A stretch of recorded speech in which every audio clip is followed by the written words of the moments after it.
Nous sommes le 27 juillet 2014. Nous nous trouvons ici, à côté du casino Villa-Dornon.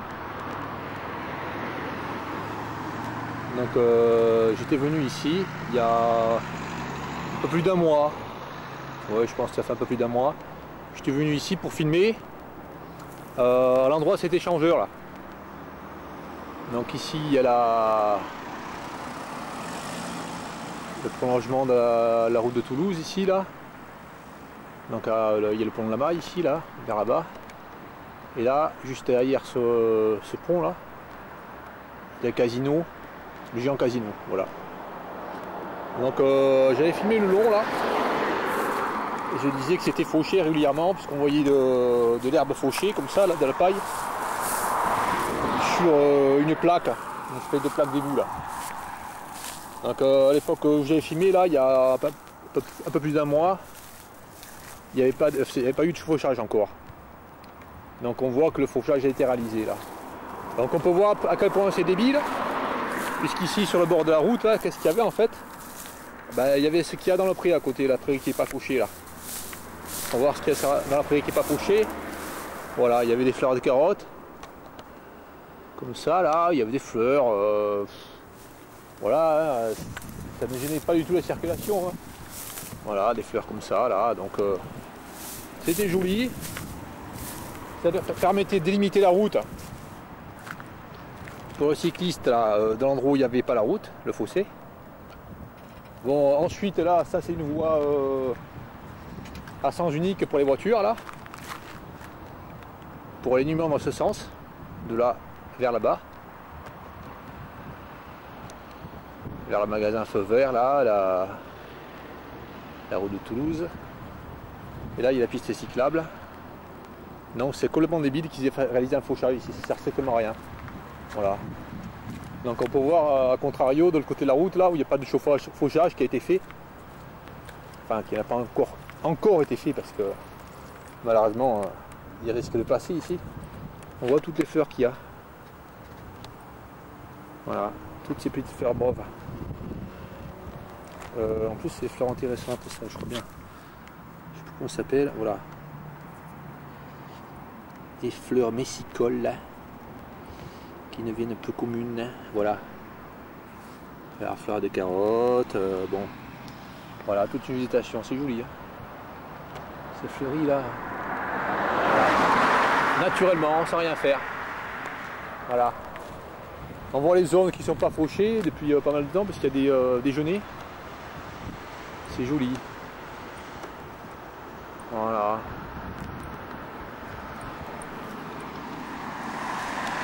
Alors. Voilà, on voit des fleurs de carottes sur le bord là, à cet endroit. Ce triangle qui n'a pas encore été fauché. Voilà.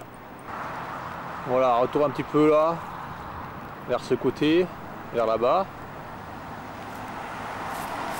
Donc ici on peut voir là comment c'est fauché donc. Et là on peut se poser la question, à quoi ça sert ça?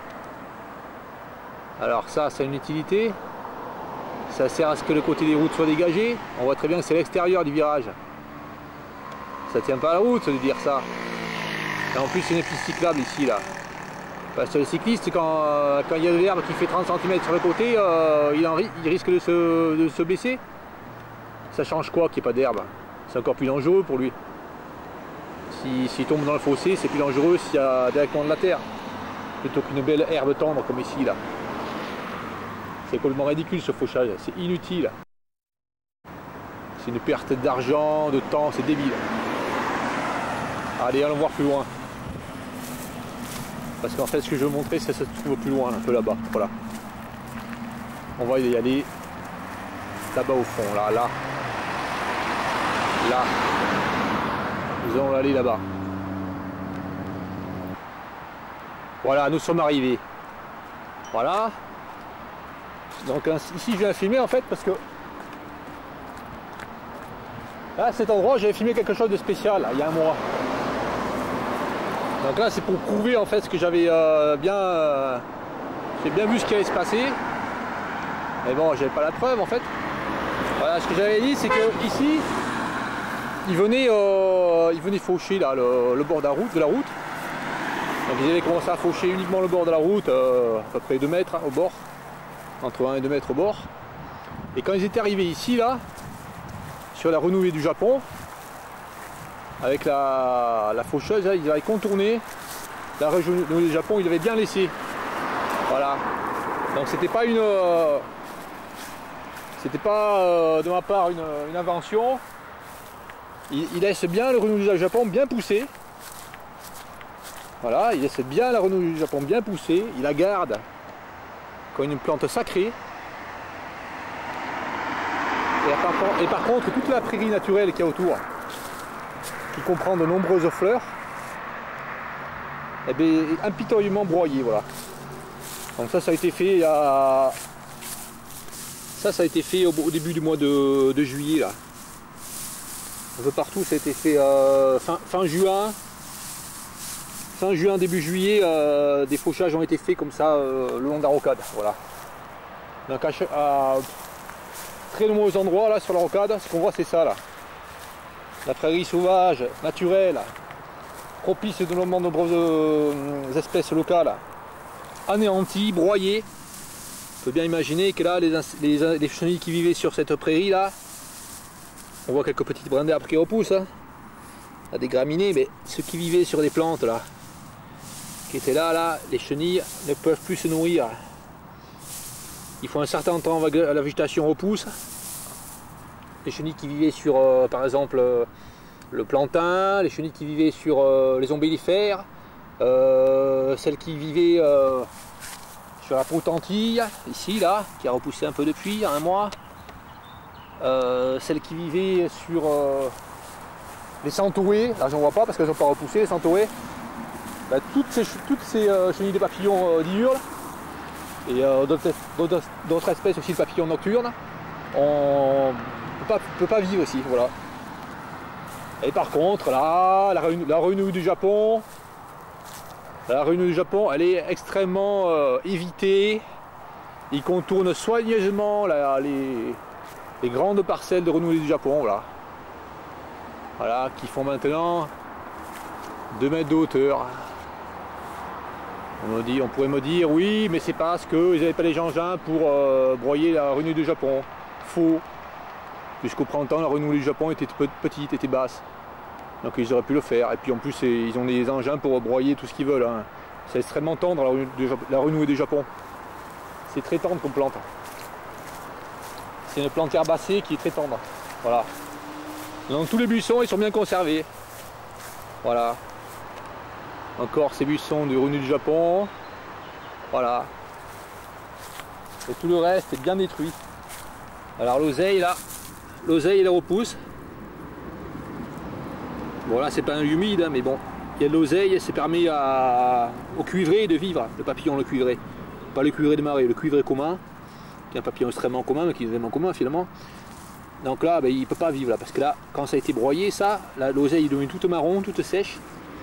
Bon là, ça fait une petite rosette là qui repousse, mais l'oseille à cette période elle est beaucoup plus grande. Voilà. Et puis les chenilles sont restées un certain laps de temps sans aucune nourriture, donc elles sont mortes déhydratées. Voilà. On peut voir ici c'est pareil, il y a partout. La même débilité pratiquée sur des hectares et des hectares. Voilà.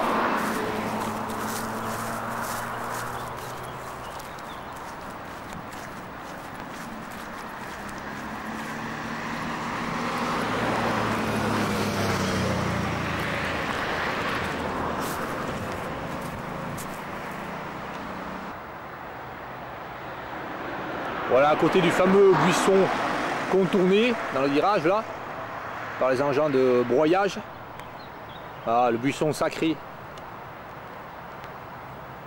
Contourné, jamais broyé, jamais éliminé. Voilà. Alors que ce sont une plante invasive qui est absolument connue que c'est une plante invasive. À côté de ça, nous trouvons le bouillon blanc. Voilà, une plante autochtone. Voilà, cette plante qui fait des feuilles duveteuses comme ça. Je pense que c'est pour ça qu'on l'appelle bouillon blanc. Et qui fait une fleur jaune, une jolie fleur jaune mellifère. Enfin, une grande fleur, comme une espèce de grappe, 1,50 m de hauteur, avec beaucoup de fleurs. Et bien là, il est broyé ce bouillon blanc. ce bouillon blanc. Voilà, donc il ne donnera jamais de fleurs. Et puis il peut y en avoir de bouillon blanc ici à force. Plus du tout, il va y avoir que des graminées. Voilà. Il faut constater les plantations d'arbres qu'ils ont mis. Il faut constater le choix des arbres. Du pin maritime. Voilà, nous sommes à quelques kilomètres de la forêt landaise, enfin de la forêt des Landes girondines.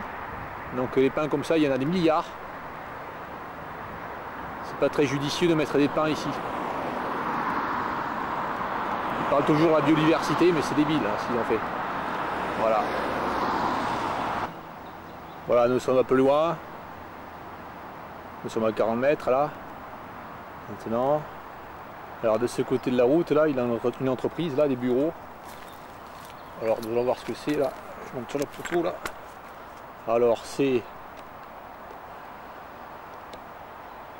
CLC Assurance. Avec comme symbole un arbre. Oh là là, toujours des symboles comme ça. Genre on est écologique. On est des écologistes. Voilà, c'est vachement drôle ça. Parce qu'en fait, dans leur terrain, ce qu'il y a, c'est un broyage de l'herbe. Voilà. Alors, on peut observer que l'herbe ici, elle est broyée. C'est un terrain qui sert absolument à rien ici, là. Personne n'y va, c'est pas devant la façade de l'entreprise. Donc c'est un terrain qui est laissé comme ça, c'est même pas accessible. Hein. C'est un terrain qui est barré ici, là. Voilà, il y a un portail, genre un portail fermé à clé. Voilà, donc c'est un terrain qui sert à rien finalement, qui est derrière l'entreprise. Au lieu de favoriser la végétation naturelle, favoriser la vie, ce qui favorise, c'est tout le contraire. C'est la destruction de l'environnement. Puisqu'ici, il faut un broyage de l'herbe. Et en plus, il faut un broyage de l'herbe, pas très souvent, ce qui est encore pire. Il faut un broyage quand l'herbe est bien haute, à 30 cm, 40 cm. Bien au moment où l'accueil où les champignons, ou les papillons qui viennent se reproduire, viennent pondre sur les plantes hautes. Voilà. Oui, les champignons, justement, avec le manque d'insectes, avec le broyage des plantes, qui font l'état d'herbe broyée, c'est le monde des moisissures qui se développe plutôt.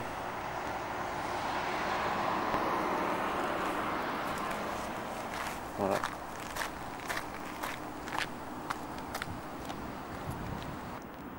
Allez, retour vers le bâtiment, au bord de la piste cyclable, vers les bâtiments feu vert là-bas. Décidément le mot vert, le symbole d'arbre, quelque chose de la mode.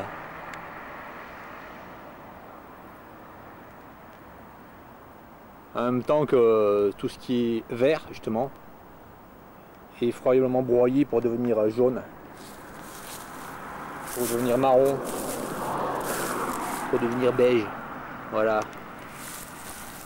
Donc là je peux faire remarquer aussi, c'est que on pourra dire comme argument, oui mais il y a une piste cyclable, mais à côté de la piste cyclable il faut qu'il y ait un passage pour les piétons. Bon, d'une part il y a déjà largement un passage puisqu'on voit que la piste cyclable a du goudron là, du goudron rouge là, qui déborde largement d'1 mètre au moins sur le bord. Donc s'il y a des vélos qui peuvent passer ici, les piétons peuvent passer ici à côté. Et d'autre part, le nombre de vélos ici qui passent est extrêmement faible. Donc les piétons ils peuvent marcher sur une des voies ici là.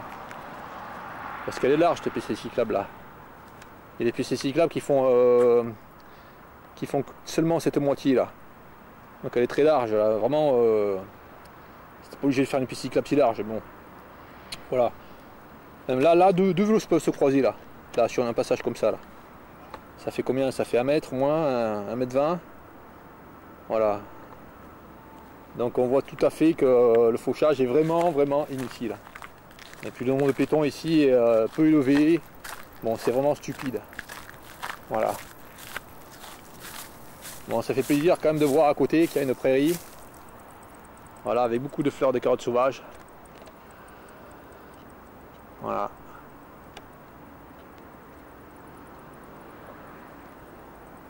Mais si ça se trouve, ils vont faire un fauchage un de ces jours ici. S'ils continuent à faire le fauchage partout, à étendre ça partout, ça sera fauché absolument partout.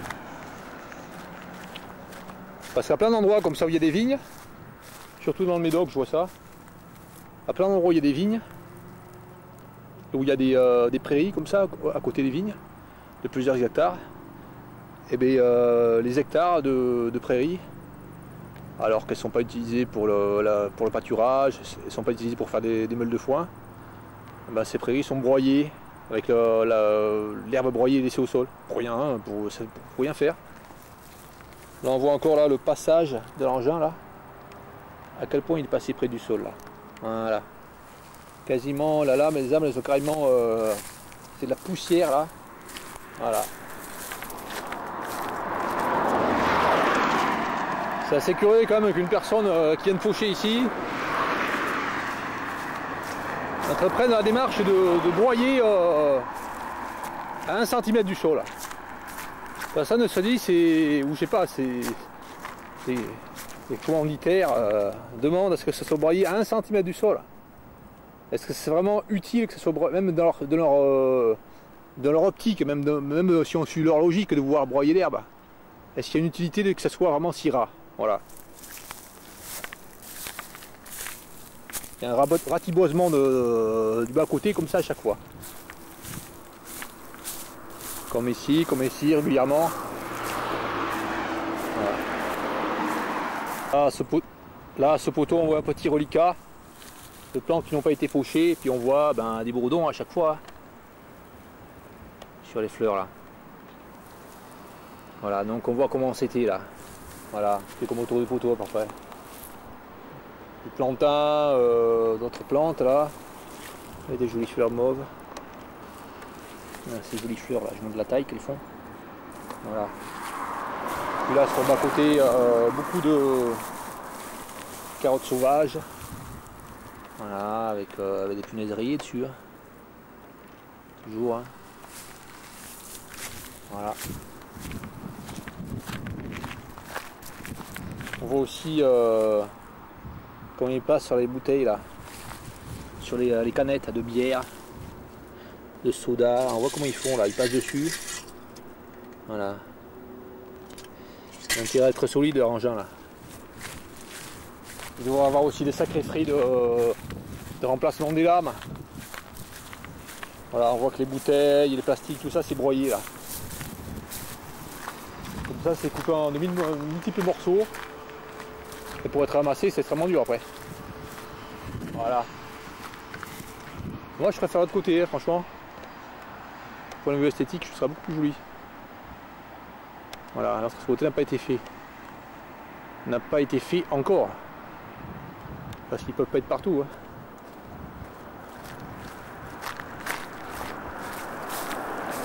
Voilà. On va commencer là. Voilà la distance de fauche.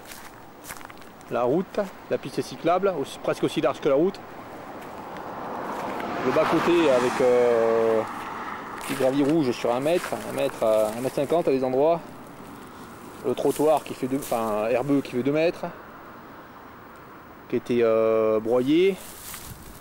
Ensuite la descente qui fait 1 mètre de longueur qui a été broyée. Après il reste 2 mètres là. 2 mètres seulement. Un peu plus loin, ils sont les plus loin. Un peu plus loin là dans le virage. Ils sont allés jusqu'à la clôture. Alors que la visibilité est extrêmement bonne ici. Nous sommes ici sur une voie à sens unique, cette voie là. Pour aller dans ce sens. La visibilité est très large. Puisqu'il y a tout l'espace de la zone cyclable et du trottoir sans plantes. Donc là ils sont venus raser carrément jusqu'à la clôture. Voilà. Et encore là, la terre retournée. Voilà.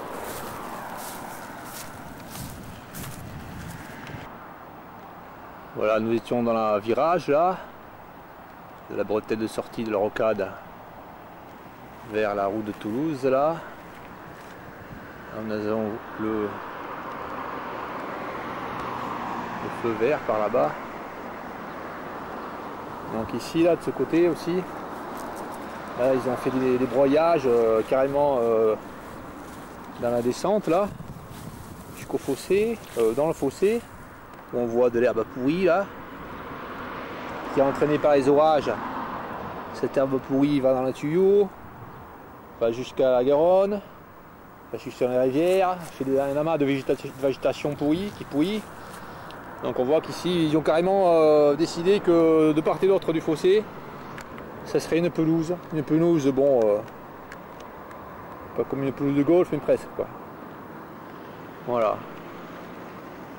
On va faire un croquette là, on va mettre des petits ponts là, en fer, puis taper dans les boules, faire un petit circuit, parce qu'on peut jouer là. C'est tellement lisse le sol. L'herbe elle fait 5 cm là, voilà.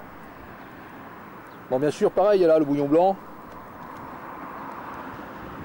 qui aurait bien poussé là, qui aurait bien fait des fleurs là d'un mètre de hauteur, enfin 1,50 m, bah il monte pas en fleurs. Hein. Il a tenté une première fois de monter en fleurs, hop, ratiboisé, il y a un mois. Il retente de monter en fleurs, hop, ratiboisé, il peut pas monter en fleurs. Voilà, donc pas de fleurs jaunes ici, le bouillon blanc. Pas de majestueuses plantes aussi, parce que c'est majestueux un bouillon blanc qu'on plante. Voilà, et on voit là de l'autre côté. Bien sûr, on voit comment c'est de l'autre côté là. Là, c'est joli. Hein. Plein de petites fleurs jaunes, mauves, et blanches. Un bourdon là, je sais pas si je vise bien parce que là je vise pas dans le viseur là. Voilà, je vais faire avec le grillage. Un bourdon là. En voilà.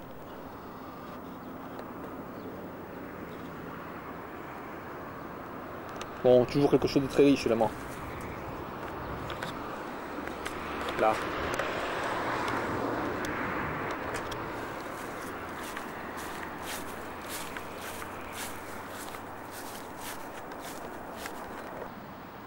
Voilà, nous étions dans le virage là-bas à 100 mètres. Là, nous sommes sur la route de Toulouse. Voilà.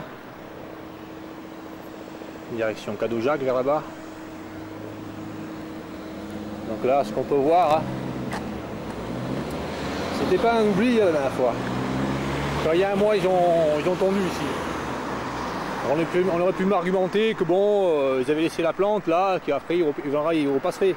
Ou que la plante elle était petite, elle avait poussé après. Non, non. Là, ils ont fait 2 tontes. Au moins depuis le début de la période de végétation.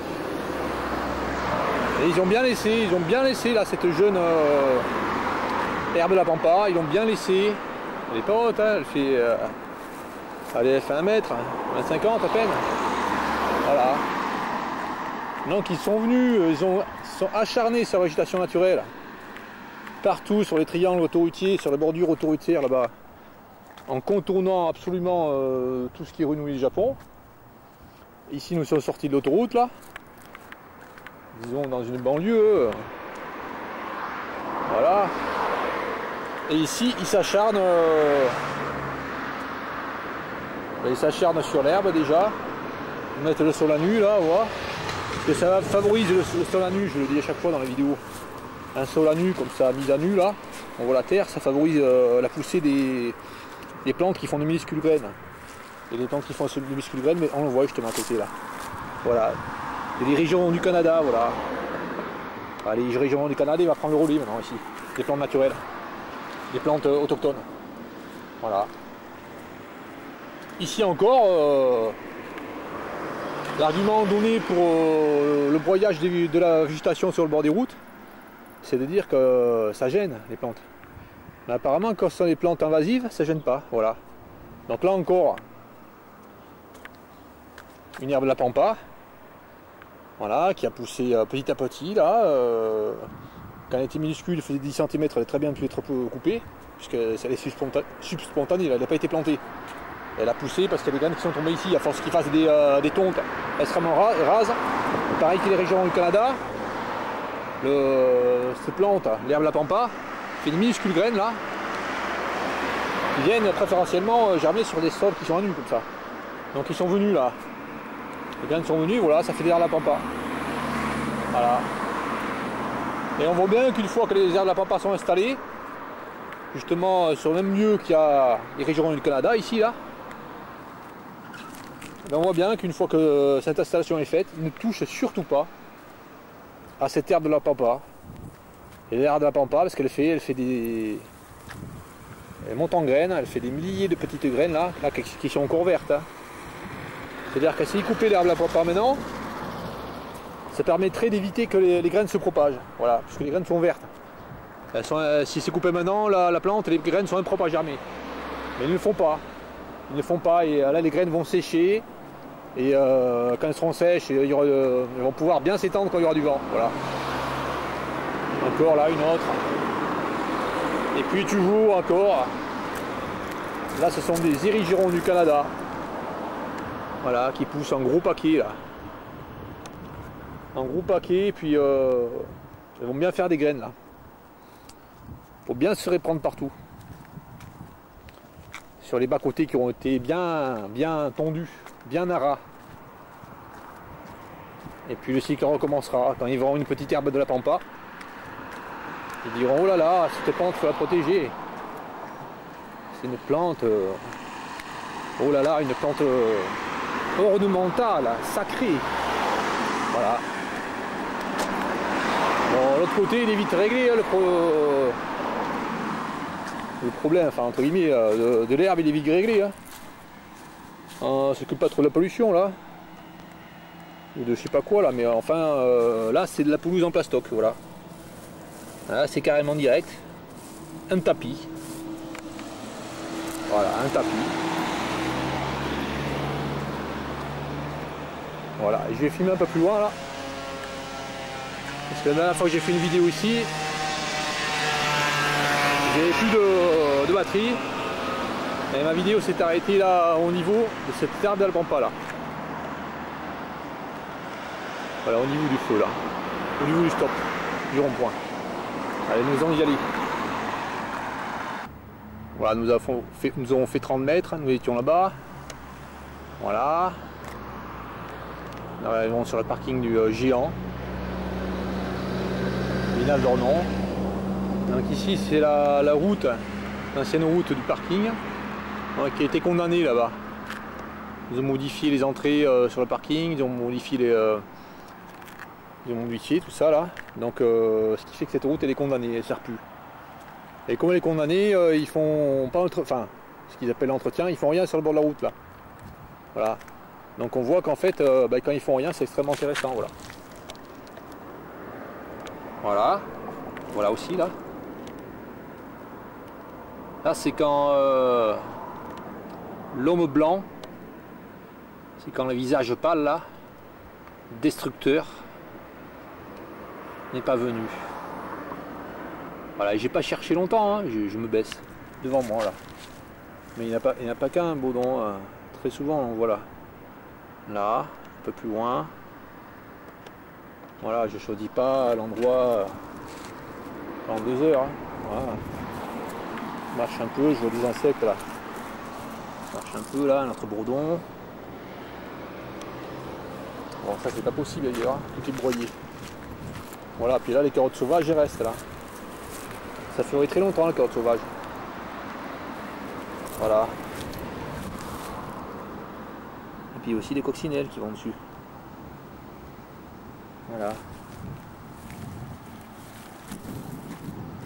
Des légumineuses. Voilà, importante. Pour le développement des chenilles et des papillons du genre Clolias. Voilà.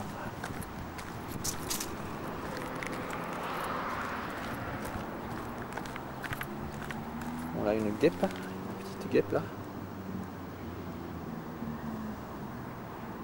Voilà, un escargot là, un escargot blanc. Là c'est notre légumineuse là. Les sols blanches. Aussi très favorable à nombreux esprits de papillons. Voilà, sur le petit talus qu'ils ont fait là, qu'ils n'ont pas touché depuis des années là. Ben, beaucoup de fleurs de carottes sauvages. Voilà. Là ils n'ont rien fait. Ben, tant mieux qu'ils n'aient rien fait. Déjà ça repose la vue. Parce que quand on roule un peu autour de Bordeaux, on n'arrête pas de voir les tracteurs qui sont en train de faucher, qui font du bruit. Donc on voit la lavande là. Bon, la lavande dans un sens ça peut être bien parce que finalement c'est très butiné par les insectes. Parmi les plantes ornementales, faut dire que c'est peut-être pas si mauvais que ça. Voilà, on voit tous les bourdons qu'il peut y avoir ici là. Bon, ils sont vraiment regroupés ici aussi du fait que toutes les plantes ont été enlevées ailleurs. Hein. Ici les plantes autochtones, toutes les légumineuses, toutes les plantes naturelles qui font des plantes de fleurs autour avaient été laissées sans fauchage. Tous les bourdons ne seraient peut-être pas obligés de venir ici. Bon là encore un polymatiné là. Quelle espèce c'est de polymatiné ça? Oh, c'est difficile parce qu'il est entièrement brisé là. Il a les ailes cassées là, arrière. Pour l'identifier c'est pas facile.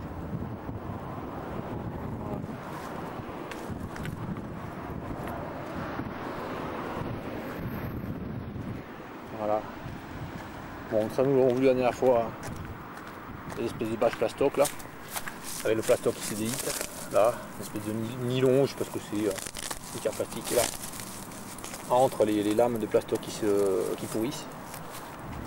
Un peu de rose, c'est joli, mais bon. Ça ne dure pas tout longtemps, très longtemps non plus. Hein.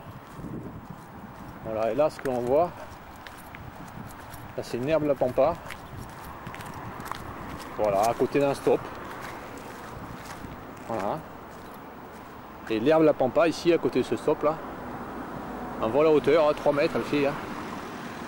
Alors que des fois il dégage de manière maniaque l'herbe autour des stops. Ici on voit que là il y a une plante qui fait 3 mètres de hauteur autour d'un stop. On voit qu'elle est en train de faire des graines là. Donc une plante peut faire 1 million de graines, oui je crois que c'est 1 million de graines par plante. Donc on peut imaginer que les dégâts que peut faire une plante comme ça qui est maintenue pendant des années et des années. C'est la nature. De ces plantes là sont issues des milliers de plantules autour. Qui deviendront les plantes ensuite, comme celles qui sont là-bas par exemple. Voilà. Ah là on voit les plantes naturelles. Là ces plantes en grande quantité. Jusqu'ici donc la plante, la rue s'en occupe plus là. Elle n'est pas empruntée par les voitures, ils se disent, je sais pas, enfin ils s'en occupent pas en tout cas. Voilà, on voit la quantité de fleurs là. Ces fleurs là, phénoménales là. Cette quantité là. Elles sont les unes sur les autres. Voilà. Voilà, des lézards ici, là. Le lézard des murailles, il serait commun ici. Il est joli celui-là.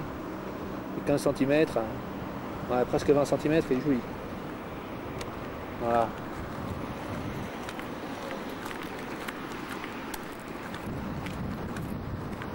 À côté, c'est cette saloperie là de plantes.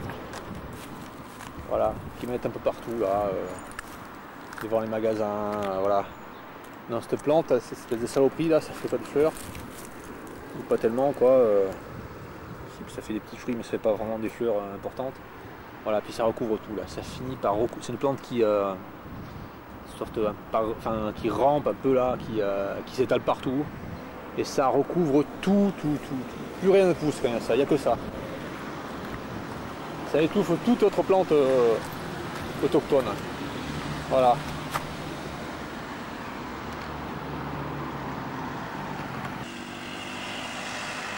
Voilà, nous sommes 5 mètres plus loin. Là c'est redevenu, on se retrouve à côté du rond-point là. Là il y a des voitures qui passent. La route n'est pas condamnée. Bah là la prairie elle est fauchée là. Pour rien hein. Il y a déjà un trottoir pour les passants, il y a un lâche-passage, il y a le parking ici pour les passants derrière. Donc là ils fauchent tout le temps. Voilà, ils font une pelouse ici, ils ont décidé que ça serait une pelouse. Bon allez, à chaque fois, enfin voilà. Ce qu'on voit à côté c'est des fleurs. Voilà, maintenant les fleurs, il faut les chercher dans le magasin les fleurs. Voilà, il faut aller dans le magasin, les pépiniéristes, pour trouver les fleurs. Parce que maintenant il n'y en a plus, hein, les fleurs naturelles. Non, c'est une bonne méthode pour vendre des fleurs ça. Broyer tout ce qu'il y a à côté, naturellement. Bah ouais, les gens ils ont besoin de fleurs. Dans leur esprit, ils ont besoin qu'il y ait des fleurs. C'est sûr que c'est agréable les fleurs. Mais ils se trompent quand ils vont chercher des fleurs qui ne sont pas indigènes. Ils croient qu'ils font. Certains personnes croient qu'elles font quelque chose d'écologique quand elles mettent des fleurs dans le jardin. Mais non. Pas du tout. Quand ce ne sont pas des fleurs indigènes, c'est pas du tout quelque chose d'écologique. C'est pas du tout protecteur vis-à-vis de l'environnement.